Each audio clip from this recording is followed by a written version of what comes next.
बिस्मिल्लाहिर्रहमानिर्रहीम। अस्सलाम वालेकुम नाजरीन। Royal international फार्मिस्ट, astrologer, knowledge of सात और जफरक एक्सपर्ट, सीनियर माहिर कानून एम ए शहजाद खान साहब हमारे साथ मौजूद हैं।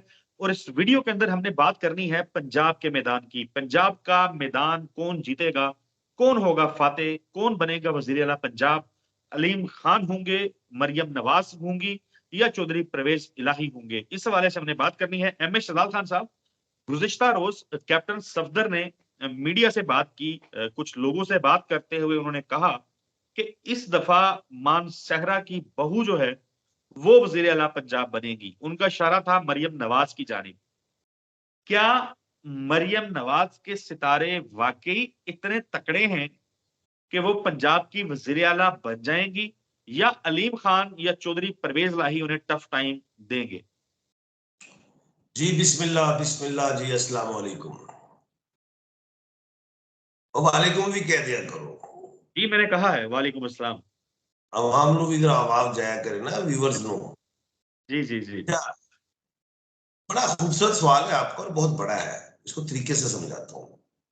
रजब तैयब उर्दगान, एक मैं मिसाल देता हूँ तुर्किया की। वो 1/12 के खाने के मालिक थे। बड़ा टफ मैच हुआ था और वो जीत गए। मैंने कहा जीते, वो जीत गए 1/12। ये जो थे ओपोजिशन लीडर पीडीएम के राजा रियाज, RRR के मालिक, में अवाम में मकबूलियत नहीं और वो बैठे हुए हैं ओपोजिशन लीडर बन के।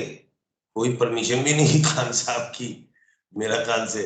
और वो बीच में बैठ के नून लीग के साथ ही चाहे बातें ऐसी आते हैं हर करते थे। और ओपोजिशन लीडर क्यों?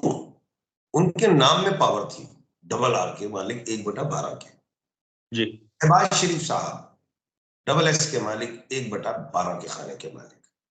अब शहबाज शरीफ साहब जो हैं, उन्होंने वजारत आला का 2 दफा का दौर पूरा किया 1/12 के खाने की वजह से। और पीडीएम ने जो भी मुद्दत इनके पास मिली उन्होंने पूरा टेनोर किया 1/12 के खाने के हवाले से। सिकंदर सुल्तान राजा साहब, चीफ इलेक्शन कमीशन, SS के मालिक 1/12। और पाकिस्तान बार कौंसिल के हवाले से भी इतराजात आए, तहफुजात हुए और भी बार से तहफुजात आए। लेकिन मैं पेशेंट को अभी भी कर देता हूँ, पहले भी मैंने किसी निजी चैनल पे की थी कि सिकंदर सुल्तान राजा साहब के होते ही इलेक्शन होंगे, ये नहीं हटेंगे। क्यों नहीं हटेंगे? क्या इनके पास पावर है? वो 1/12 इनके नाम में पावर है। अब जो है ना मरियम नवाज साहबा, वो है 1/4 के खाने की मालिक। और जनाब मियां मोहम्मद नवाज शरीफ साहब 1/4 के खाने के मालिक है। तो मरियम नवाज साहबा को यानी कि उनकी ताकत को खत्म कर देंगे जनाब अब्दुल अलीम साहब, AA के मालिक है, 1/12 है। ये दौर खित्ते में और पूरी दुनिया में अब 1/12 के खाने की या 1/10 या 1/11 के खाने की लड़ाई है। निचले बटों की वैल्यू नहीं रही। तो मरियम नवाज साहबा तो भूल जाए कि अब्दुल अलीम खान के होते वो वजीर आला बन जाए। एक बात। दूसरी बात, अब जहांगीर तरीन साहब फैसला ले लें कि जी ठीक है, वैसे हम सीट ग्रांट कर देते हैं कि ले ले, वैसे ही कोई और बड़ा कोई सीट हासिल करना चाहे तो वो अलग बात है। लेकिन 1/12 के आगे मरियम नवाज साहबा नजर नहीं आती। अब हम आ जाते हैं शहबाज शरीफ साहब और नवाज शरीफ साहब। शहबाज शरीफ साहब SS के मालिक 1/12 के खाने के मालिक, और जनाब नवाज शरीफ साहब जो हैं वो 1/4 के खाने के मालिक है। तो शहबाज शरीफ साहब एंड मुमकिन है नवाज शरीफ साहब को खा जाए। तो अच्छा। नवाज शरीफ साहब को जब वजारत आला, देखो आप वफाक तो दे रहे हैं, ले लो। तो सुबह नहीं, अगर उन्हें मिलता हो पावर ही नहीं तो मैं तो जा रहे हैं जी इलाज कराने। शहबाज शरीफ साहब खुद ही खेलो, क्योंकि ना मैं अवाम में निकल सकता हूँ। उधर तो वर्चुअल जलसे भी कामयाब हो जाते हैं, इधर वो बिलावल भुट्टो भी आ गया, मैं कहीं गया नहीं। 4 साल बाद मैं आ रहा हूँ, अवाम बाहर नहीं निकल रही, सड़कों पे नहीं आ रही कि जी नवाज साहब कितने हो, मियाँ जी कितने, जी मियाँ जी कितने। वो ये सोच रहे हैं कि अगर मैं अवाम में हूँ कितने, ऐ ना हो जो पीटीआई पीपल्स पार्टी के साथ लाहौर हाई कोर्ट में हो गए, वुकला ने पीटीआई के नारे लगा दिए, तो उधर ये नारे ना लग जाए गो नवाज को। और कहीं ये वो अवाम ये ना कह दे जी आपको क्यों निकाला, वो पूछते मुझे क्यों निकाला, वो बताएं कि जी हमने आपको क्यों निकाला। तो वो बड़ा फंस गया हुआ है। तो अब पंजाब जिसके पास होगा तो वही बब्बर शेर होगा। तो ये मैं मरियम नवाज साहिबा, ठीक है मोहतरमा हमारी बहन है, लेकिन मुझे नजर नहीं आता। ओके, चौधरी चौधरी परवेज लाही साहब जो हैं, उन्होंने 2 जगह से अपने 6 जगह से उन्होंने कहा मैं इलेक्शन लड़ूंगा। गुजरात में आज शायद वो कल उन्होंने नॉमिनेशन पेपर फाइल करने थे, हुए या नहीं। बहरहाल, चौधरी परवेज लाही, आपको लगता है कि वो अलीम खान को टफ टाइम दे सकते हैं पंजाब में? पीटीआई के ज़ाहिर है वो उन्होंने टिकट पे आना है। परवेज इलाही साहब जो हैं ये टफ टाइम नून को दे रहे हैं, क्योंकि शेक हैंड तो काफ ने नून के साथ किया है। और परवेज गुजरात हो, जहां जहां से भी चौधरी साहब गुजरात में कहीं खड़े होते हैं, तो चौधरी शुजात साहब जो हैं या चौधरी सालिक हुसैन साहब हैं, ये हार जाएंगे। परवेज इलाही साहब ने एक लंबी कैद काट ली है इस उम्र में आके। 70+ है, 72+ गालबन। 2 दफा वजीर, 2-3 दफा वजीर आला रहे हैं, 1 दफा डिप्टी वजीर आजम रहे हैं।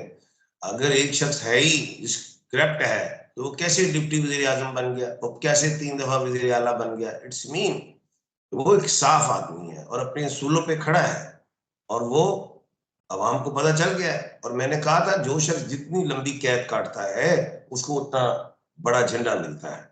तो सोनिया वड्डे चढ़िया ना लाएगा। खान साहब, पिछले दिनों 1/8 के गालबन खाने के मालिक हैं, तो वो टफ टाइम दे देंगे। अच्छा, पिछले अब दिनों टफ टाइम देंगे नवाज शरीफ नून ग्रुप को, टफ टाइम देंगे काफ को। अब आगे एडजस्टमेंट होगी कि जनाब परवेज इलाही साहब जो हैं, जो सीटें जीतते हैं, वो तहरीक इस्तेकाम के साथ शेक हैंड करते हैं कि नहीं? क्योंकि अब जो परवेज इलाही साहब हैं वो तो पीटीआई से हैं, उसके सदर भी हैं। अब इल्हाक देखना है कि फ्यूचर में इल्हाक पीटीआई का तहरीक इस्तेहकाम से होता है या पीपल्स पार्टी से। नवाज शरीफ साहब की कश्ती डोल गई है, बल्कि सुराख हो गए। अब बहुत आप बढ़िया। फिर कहेंगे कि मुरूसी सियासत वाले लोग तो सारे तहरीक इस्तेहकाम में चले गए और खान साहब खुश है, तो कैसे शेक हैंड होगा? ये बड़ी अजीब सी बातें हैं। सियासत रंग बदलती है मरी के मौसम की तरह। अच्छा, यानी ऐसी पॉसिबिलिटी आप प्रेडिक्ट कर रहे हैं कि ऐसा भी मुमकिन है कि पीटीआई और इस्तेहकाम जो है वो इकट्ठे हो जाएं? क्योंकि अभी तक तहरीक इस्तेहकाम ने शेक हैंड नहीं किया किसी से। नून लीग के साथ मामला चल रहे हैं उनके। चल रहे हैं लेकिन कोई स्टोरी नहीं है। उधर तो बड्डा ही वजारत आला का आएगा दोनों तरफ। एक कहेंगे मरियम नवाज साहिबा होंगी, वो कहेंगे अब्दुल अलीम साहब होंगे। अब्दुल अलीम साहब की लड़ाई और जहांगीर तरीन साहब की लड़ाई शुरू कहां से होती है? वजारत आला उस्मान अहमद बुजदार साहब के हवाले से। तो तहरीक इस्तेकाम के जो जहांगीर साहब हैं वो जोड़ तोड़ के बादशाह हैं। जैसे जरदारी साहब अपने आप को सियासत की यूनिवर्सिटी कहते हैं। तो ये 2 बादशाहों में, 2 जीरक सियासतदानों में मैच पड़ेगा। और अडियाला में तो यूनिवर्सिटी में तो इमरान खान साहब बैठे, लास्ट सेमेस्टर चल रहे होंगे। खान साहब, हमजा शहबाज भी मुतहरिक हैं, उनका कोई चांस नहीं है? मतलब वो बेचारे क्यों नहीं वजीर आला बन सकते? लेकिन उनके वालिद साहब वजीर आजम बन चुके हैं। और हमजा शहबाज ने भी कोई रूटर पे बैठे हुए हैं, 2-4-10 दिन बैठे हैं वजारत आला के हवाले से, घूमे हाँ, और बेचारे। पटना। तो अब बारी जो है नवाज शरीफ साहब कहते हैं मेरी है। बेसिकली तो नून लीग की पार्टी है ना नवाज शरीफ साहब की। उस नवाज शरीफ साहब की पार्टी से ही तो वो वजीर आला 2 दफा बने हैं, शहबाज शरीफ साहब, और वजीर आजम बने हैं। तो इसलिए हमजा शहबाज साहब तायाबू जी के लिए खामोश रहेंगे, जो तायाबू कहेंगे वही होगा। अब चाचा जी में, पापा में और तायाबू में कोई अलग स्टोरी ना चली शुरू हो जाए, लेग पोलिंग हो जाए बाबूजी साहब में और शहबाज शरीफ साहब में। क्योंकि अब चांस रोशन जो मैं देख रहा हूं, मैं तो कुछ और बातें देखता हूँ, आप तो ग्राउंड रियलिटीज पे चल रहे होते हैं। मैं जरा इससे हट के बाहर निकल जाता हूँ दिमागी तौर पे। जो मैं 2-3 महीने से, 5 महीने से कह रहा हूँ कि शहबाज शरीफ साहब को भी आपने कोई बाहर नहीं उठा के रखना, वो भी गेम के अंदर इन है। बिलावल बिल्कुल भुट्टो साहब के बारे में आप सोच रहे हैं, वो मैं मानता हूँ डबल बी के मालिक हैं, 1/12 के खाने के मालिक हैं, उस खाने की वजह से ही वो वजीर खारजा बने, लेकिन इतनी जल्दी अभी वजारत उज़्मा उनको नहीं दी जा सकती। शेक हैंड नून लीग का और पीपल्स पार्टी का होता है, तो सदर साहब जो है जरदारी साहब हैं और बिलावल भुट्टो वजीर खारजा दोबारा आ जाएंगे। ओके, चलें, बड़ी दिलचस्प सूरत हाल है, देखते हैं कि आने वाले दिनों में। लेकिन मामला फंस गया, तहरीके इस्तेकाम को कैसे एडजस्ट करें, वो बिल्कुल, तो बिल्कुल ठीक है, बिल्कुल ठीक है खान साहब, देखते हैं कि ये मामला क्या रूप इख्तियार करता है। नाजरीन, अगली वीडियो में मुलाकात होगी, तब तक के लिए हमें दुआओं में जरूर याद रखें।